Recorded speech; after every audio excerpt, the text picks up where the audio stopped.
So আমরা আমাদের second টপিকে আসছি। The name of the topic is good research and research ethics.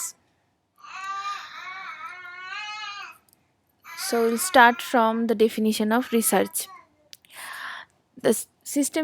Research is the systematic process of collecting and analyzing information or data in order to increase our understanding of the phenomenon about which we are concerned or interested. কয়েকটা component আছে ডেফিনিশনের মধ্যে। একটা হচ্ছে systematic process of collecting and analysing information. So it is a systematic process of collecting data and analysing that data or information. Why? To increase our understanding of the phenomenon. So the phenomenon is the aim of the study about which we are concerned or interested. Now, characteristics of a good research. A good research originates with a question or problem. This is called research question or research problem. Sometimes it is very hard to define a problem, so this is perhaps the hardest part or aim. Secondly, it requires clear articulation of goal or goals. এইখানটাতে রিসার্চারকে খুব careful থাকতে হবে যে কিভাবে নিজের গোলটাকে আমি set করছি এবং আর্টিকুলেট করব, যাতে কিনা অন্য কেউ যখন সেই রিসার্চটাকে নিয়ে কাজ করবে বা পড়বে রিসার্চ পেপার, তার মধ্যে কোনো কনফিউশন না থাকে। So it requires clear articulation, the scope and limitation of the work clearly defined. Thirdly, it follows a plan or procedure. যে কোনো রিসার্চের একটা প্ল্যান থাকবে এবং প্ল্যানটা খুব সায়েন্টিফিক ওয়েতে হবে, খুব মেথডিক্যাল হতে হবে। This is the foremost important part in any research, the process to be clearly explained so that it can be reproduced and verified by other researchers. Fourth, often divides main problem into sub problems. Research goal যদি অনেক বড় হয় তখন অনেক ছোট ছোট sub গোলে বা সাব অবজেক্টিভে ভেঙে নেওয়া হয়। Guided by specific problem, question আর hypothesis, addresses an important question and advance knowledge. তাহলে এইখানটায় যখন আমি একটা কাজ করতে যাচ্ছি রিসার্চ প্রবলেম নিয়ে, তখন সেই রিসার্চ প্রবলেমটাকে আমাকে ভালো করে বলতে হচ্ছে, কোয়েশ্চেন তৈরি করতে হচ্ছে, আর সেটার একটা তার জন্য হাইপোথিসিস বানাতে হচ্ছে। হাইপোথিসিস কি? This is the tentative answer of the formed research question. ঠিক আছে, তারপরে it can accept certain critical assumptions. It can be verified, supported and reasonable. Next, it requires collection and interpretation of data. তারপরে lastly, cyclical or helical in nature, continuous refinement, যে সেখান থেকে আবার আমি অ্যানালিসিসে যাচ্ছি, অ্যানালিসিস করে আবার যদি আমার মনে হয় যে সেখান থেকে অ্যানালিসিস করার সময় মনে হয় ডেটা সাফিসিয়েন্ট নয়, তখন আমাকে আবার অনেক সময় ডেটা কালেক্ট করতে যেতে হতে পারে। Now this is the cyclical or helical procedure, যে একটা আরেকটাকে সবসময় চেন সিস্টেমে চলতে থাকছে। প্রথমে কোথায় আসছে? প্রথমে হচ্ছে রিসার্চ কোয়েশ্চেন অরিজিনেট করছে কোথায়, সেটা আমাদের দেখতে হবে। কিভাবে রিসার্চ কোয়েশ্চেন অরিজিনেট করছে? যখন there is a gap in our knowledge system. ঠিক আছে, সেখানে কোনো প্র্যাকটিক্যাল প্রবলেম হতে পারে, থিওরিটিক্যাল রিসার্চ বডিতে কোনো গ্যাপ থাকতে পারে, সেখান থেকে আমার একটা রিসার্চ কোয়েশ্চেন জেনারেটেড হচ্ছে। যখন রিসার্চ কোয়েশ্চেন জেনারেটেড হচ্ছে, সেই রিসার্চ কোয়েশ্চেন থেকে আমরা জেনারেলি একটা হাইপোথিসিস তৈরি করি। হাইপোথিসিস ডেরিভেশন, ওখান থেকে হাইপোথিসিস ডিরাইভ করছি। কোয়েশ্চেন, রিসার্চ কোয়েশ্চেনটা কি? This is the research problem, interrogative research problem statement. আর হাইপোথিসিস কি? This is the tentative answer of the research question. তারপরে আসছে হাইপোথিসিস টেস্টিং, যেটা কিনা আমাদের একটা এম্পিরিক্যাল রিসার্চ স্টাডিতে আমাদেরকে নিয়ে যাচ্ছে। এবং যখন এম্পিরিক্যাল রিসার্চ স্টাডি আমরা করছি, তখন সেটার একটা সায়েন্টিফিক প্রসিডিওর মেনেই আমি রিসার্চ স্টাডি করছি, এবং সেটার মাধ্যমে আমি হাইপোথিসিস টেস্টিংটা করছি। এইবার এই হাইপোথিসিস টেস্টিং করার জন্য আমাকে অনেক ডেটা নিতে হচ্ছে। সেই ডেটা কালেকশন ওই এম্পিরিক্যাল স্টাডির ভেতরেই আছে। It leads to data analysis. After data analysis, we go to the conclusion part. This is theory evaluation. Through this conclusion, we evaluate the theory. We see whether it is supported by any theory, or we have to generate new theory.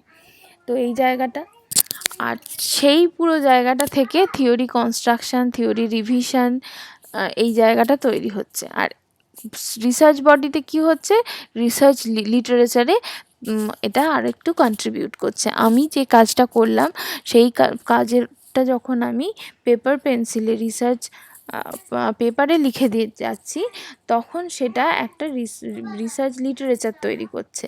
পরবর্তীকালে আমার এই টপিকের ওপর যারা যারা আবার কাজ করবে, তারা কিন্তু সেই রিসার্চ লিটারেচারটাকে আরেকবার দেখবে। তার থিওরিটিক্যালি তার উচিত হচ্ছে পুরনো রিসার্চ লিটারেচার সব ঘেটে দেখা, যে এই নিয়ে কেউ আর কোনো কাজ করেছে কিনা, আর কি রেজাল্ট পেয়েছে।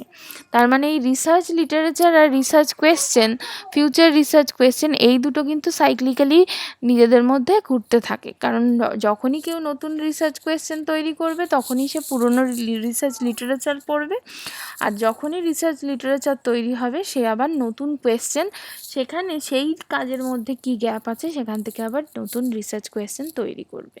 So it is a cyclical procedure. তাহলে আমাদের প্রিন্সিপাল অফ গুড রিসার্চে কী কী আসছে? Firstly, it should study a scientific problem. Now, what is called a scientific problem? A problem that can be solved by the existing scientific tools. Secondly, objectivity is a very important characteristics of scientific research. What is objectivity? It is the identical representation of a particular item to all. তার মানে আমি যদি বলি এটা একটা চক, তাহলে সবাই যেন সেটাই মনে করে যে এটা একটা চক। মানে এটা আমি বলছি বলে না, সবার পারসেপশনেই যদি একটা চক হিসেবেই পারসিভড হয়, তাহলে তার মানে সেটার একটা অবজেক্টিভিটি আছে।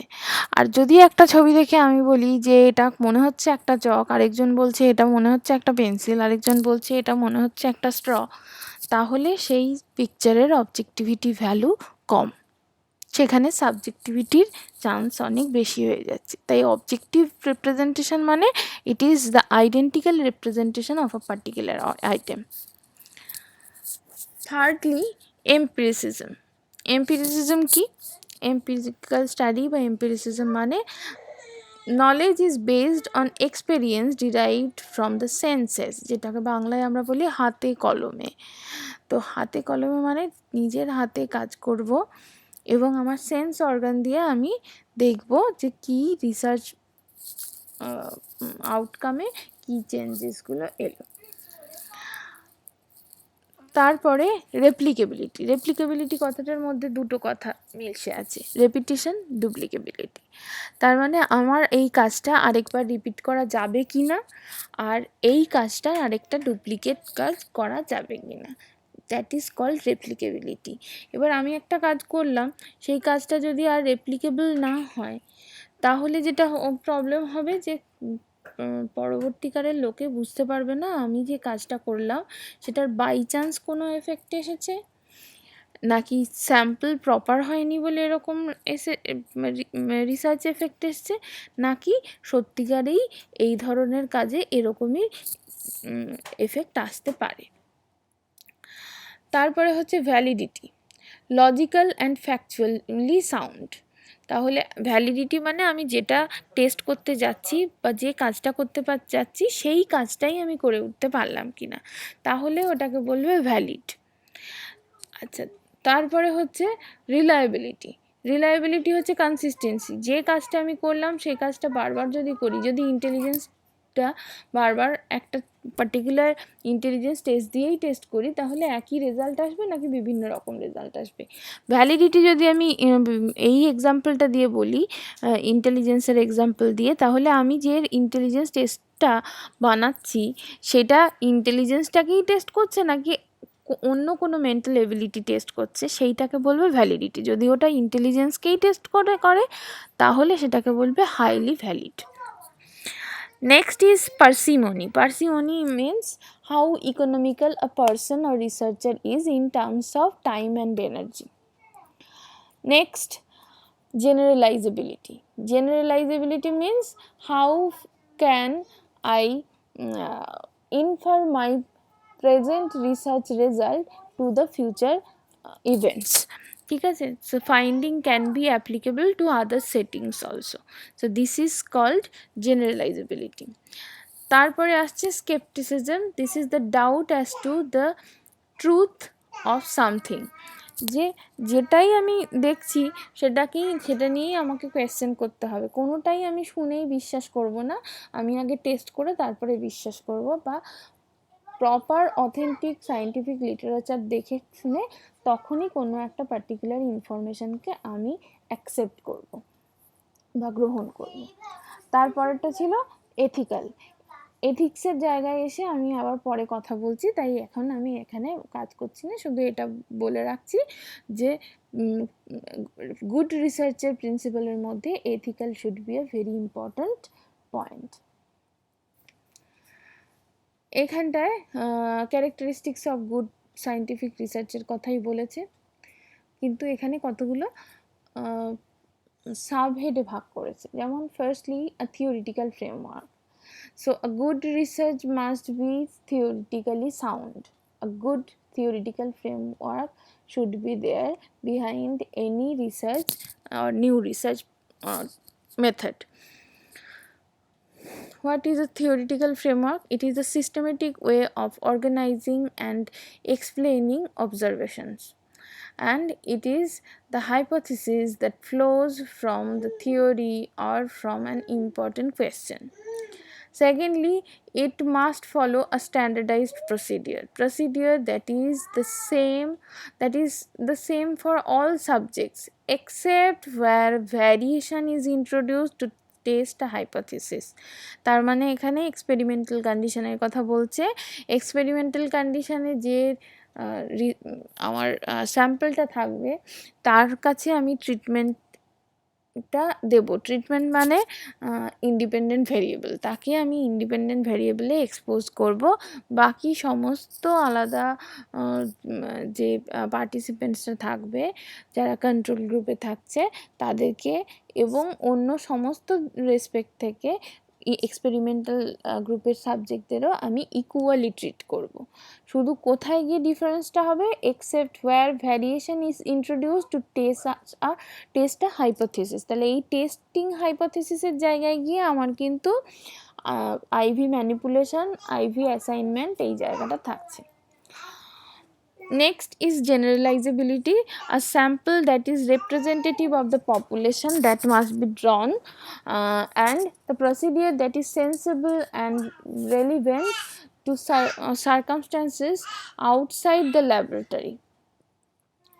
তো এইটা হচ্ছে জেনারেলাইজেবিলিটি, যে পপুলেশন থেকে স্যাম্পলটাকে ড্র করে আমি কাজটা করলাম, এবার যে স্যাম্পল থেকে যে রেজাল্টটা পেলাম সেটা আমি পপুলেশনে কতটা জেনারেলাইজ করতে পারবো, দ্যাট ইজ কল্ড জেনারেলাইজেবিলিটি। আর জেনারেলাইজ করা মানেই ইন ফিউচারে সেটাকে আমি প্রেডিক্টও করতে পারবো যে কিভাবে এই ঘটনাটা আবার ঘটবে। তারপরে আসছে objective measurement, measures that are reliable, that produce consistent results, আর measures that are valid, that assesses the dimensions the purport to assess. আমি ঠিক যেটা মেজার করতে যাচ্ছি সেটাই মেজার করতে পারছি কি না। Now what research is and what it is not. It is based on the works of others, not a copy of their works. তাহলে আমি যখন লিটারেচার বা এক্সিস্টিং লিটারেচার রিভিউ করছি, তখন আমি দেখছি যে বাকি রিসার্চাররা এই ফিল্ডে আর কী কী কাজ করেছে। আমি সেটার ওপর বেস করে আমার নতুন রিসার্চ প্রবলেমটাকে ডিফাইন করছি বা গোল সেটিং করছি। আমি কিন্তু কখনোই পুরনো কোনো রিসার্চকে কপি করে সেইটাই আবার করে দিচ্ছি না। এবং এইটা নিয়ে আমাকে খুব ক্লিয়ার থাকতে হবে, my research should not be a copy paste version, my research must be innovative, but it is based on the existing research literature, and I must find a logical gap in the research literature based on what I will formulate my new problem. Second, it can be replicable. ঠিক আছে, তাহলে replication মানে যে আমি এখন যে কাজটা করছি ভবিষ্যতে কেউ যদি কাজ করতে চায় ঠিক এইভাবেই কাজ করতে পারে, সেই জায়গাটা আমাকে রাখতে হবে। তাহলে আমি এমন কিছু কাজ করতে পারি না যেটা ওই পরবর্তীকালে রেপ্লিকেট করাই যাবে না। It is generalisable to other settings. যখনই কেউ এটাকে ইউজ করবে, এই রেজাল্টটাকে ইউজ করবে, সে যদি অন্য কোনো সেটিংসেও বসে থাকে, যদি সিমিলার সিচুয়েশান থাকে, তাহলে যেন সে আমার রেজাল্টটাকে জেনারেলাইজ করতে পারে। It is based on some logical rational and tied to theory. It is doable. আমি এমন কিছু বলবো না যেটা করাই যাচ্ছে না। আমি এমন একটা বড়সড় রিসার্চ প্রবলেম বললাম এবং সেখানে সাংঘাতিক রিসার্চ স্টেপস আমি আগে থেকে কমিট করলাম, কিন্তু পরের দিকে গিয়ে দেখছি যে আমি যেগুলো বলেছি সেগুলো এখন প্র্যাকটিক্যালি করা ফিজিবলি হচ্ছে না, সেটা করা যাবে না। It generates new questions or it cyclical in nature. তাহলে আমার রিসার্চটা যেন নিউ কোয়েশ্চেন কিছু তৈরি করে, আর সেইখান থেকে আবার যেন আমার রিসার্চে কিছু কন্ট্রিবিউশন আমি পেতে পারি। It is incremental, it is an apolitical activity intended for the betterment of society. ঠিক আছে, তাহলে এটা আস্তে আস্তে একটা রিসার্চ আরও 3-4টে রিসার্চের দিকে নিয়ে যায়, ডাইরেকশনস দেয়, সেইখানে ইনক্রিমেন্টাল, আর আরেকটা হচ্ছে বেটারমেন্ট অফ সোসাইটির জন্য তৈরি হয়। মোটামুটি এটা আমাদের good research principal of good রিসার্চের জন্য বলা হলো। এইবার আমরা আসছি রিসার্চ এথিক্সে। আচ্ছা, রিসার্চ এথিক্স 3টে গোল দিয়ে শুরু হয়। Number 1, A, ethics within the research community, B, protection of participants, and C, the value and role of research in society.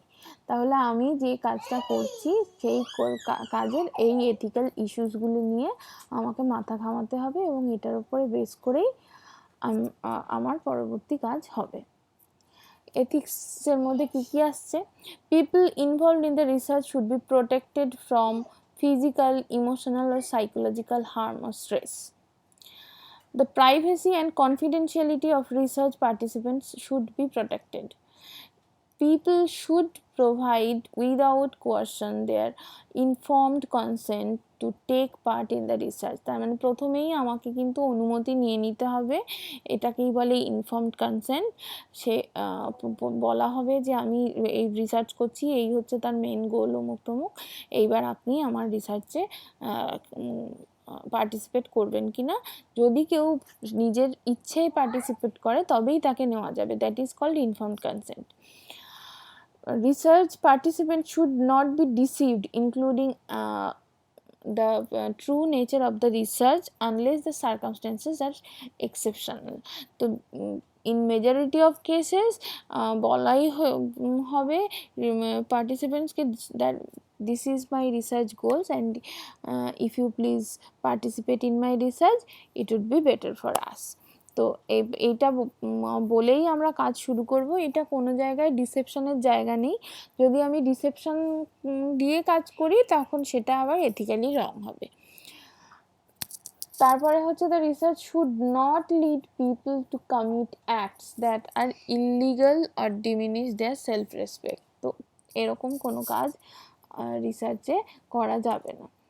The research should protect people's right to self-determination, the risk of negative use of research should be minimized. Negative use মানে suppose আমি intelligence test করছি এবং কোথাও গিয়ে আমি একটা intelligence এমন পেলাম যেটা ভীষণ লো ইন্টেলিজেন্স, রিটার্ডেড, তো সেখানে আমি এমনভাবে আমার রিসার্চ রেজাল্টটাকে ইউজ করব না যাতে কিনা ওর ফিউচারে কোনো প্রবলেম হয়, বা অ্যাট প্রেজেন্টও ওকে এমনভাবে আমি রিসার্চ রেজাল্টটা বলবো না যাতে কিনা ও খুব সাইকোলজিক্যালি ভেঙে পড়ে এবং ফিউচার প্ল্যান থেকে সে অনেকটা আশাহত হয়। সেই কাজটা আমি করতে পারবো না। আমাকে খুব ভেবে চিন্তে দেখে শুনে ওকে ওকে প্রপার ট্রুথটাই বলতে হবে, কিন্তু অনেক কিছু মাথায় রেখে বলতে হবে যেন কি ওর কোনোভাবে ওই ফিজিক্যাল সাইকোলজিক্যাল কোনো স্ট্রেস বা হার্ম তৈরি না হয়। Research participants should be treated fairly, considerately and respectfully. The importance of research, ethics in research, it protects the vulnerable group and other study participants.